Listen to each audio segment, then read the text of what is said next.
This is survival racing, urban off-road racing. The party at the end of the world.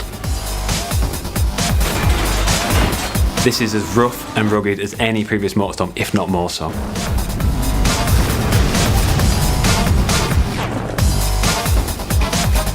So what we're here to do is put a couple of diaries together that really try and explain the two major modes in Motorstorm Apocalypse. Festival mode is the main single-player campaign in Motorstorm Apocalypse. You'll race amongst buildings which are falling down around you, on the beaches, down in tunnels, in the sewers. In this game, the festival represents a much more story-driven campaign. Every race has a sense of persistence. You go from track to track, and whatever happens in the last race will follow over into the next race. What we've got in Festival are 3 different difficulty levels. They're each driven by a different character. A rookie character, a guy we call the Pro, and Big Dog, the veteran. And you race as every character. You don't pick one of them. We've created much more accessible races in the start, and then much more challenging races at the end for the hardcore.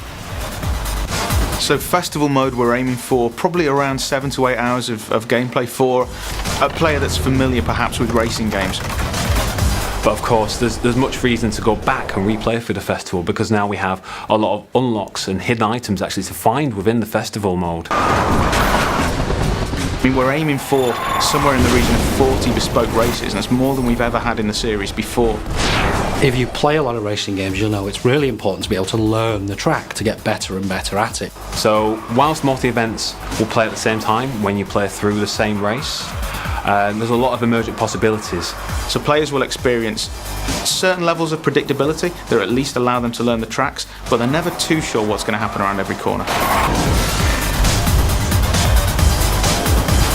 Motorstorm has always been about the vehicle classes. We've now got 13 in total, which are 5 new vehicle classes. So you've got all the existing vehicles from the previous games, monster trucks, big rigs, buggies, bikes, etc., which all bring their unique style and handling abilities to the game. We're now introducing vehicles which are a bit more suited to the city. So vehicles like supercars, superbikes, choppers, muscle cars, and even super minis, more European style hot hatches. So they're all present in the game, but they've all been given the Motorstorm treatment. We noticed there was a lot of enthusiasm for taking the game into a city, but we really didn't want to do Motorstorm does urban racing. We wanted to do more than that and be more exciting. You're driving down the sides of skyscrapers, jumping from rooftop to rooftop, going down into the sewers, onto the train lines. This is as rough and rugged as any previous Motorstorm, if not more so. Because we've got all these different vehicle types and different parts of the city that we've created to use, there's a very different feeling between racing, say, a muscle car around the streets of downtown and racing a buggy down through the beaches and the parks. We made a very deliberate choice to give the player, or hand-pick the player, a vehicle for every race within the festival. And the reason being is that we can then tailor the grids, the AI that you're playing against, around that vehicle choice. For example, one of the races may feature the player on the bike, but then every other AI competitor has a big rig, and their objective is to just take you out. So you have to survive this race more than anything else. We've been somewhat famous, I think, in gaming circles for our soundtrack. This time around, we've gone for a completely different approach. We've got one of the world's leading movie composers, Klaus Badelt, who, for example, did the Pirates of the Caribbean soundtrack, and he's created 4 amazing pieces of music. But what we've also done is contacted some top remix artists and DJs. And they're going to give us an entire soundtrack that covers the whole game. And so what this allows us to do is to key back into the series and the soundtrack and the mood that elicits in the previous games, but also do something completely unique. We used to get a lot of emails from people who really wanted nighttime racing. The old mantra was race by day, party by night. The truth of the matter was a little bit more mundane, and that was it was actually quite difficult to develop night races with the technology we had. And what we've decided to do this time around is make sure that it's race and party, day and night. And we're never going to race kind of in the middle of the night, because we found it just isn't particularly enjoyable.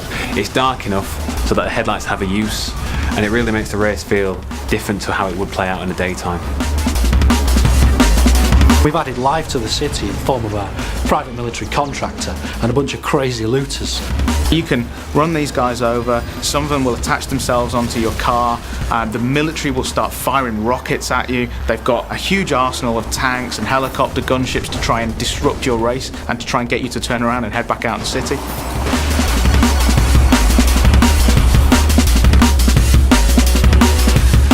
When you play the game, it feels different. It feels like no type of off-road racing experience you've had and no type of urban racing experience that you've had before. They kind of come together really nicely to offer a whole fresh take on this type of experience.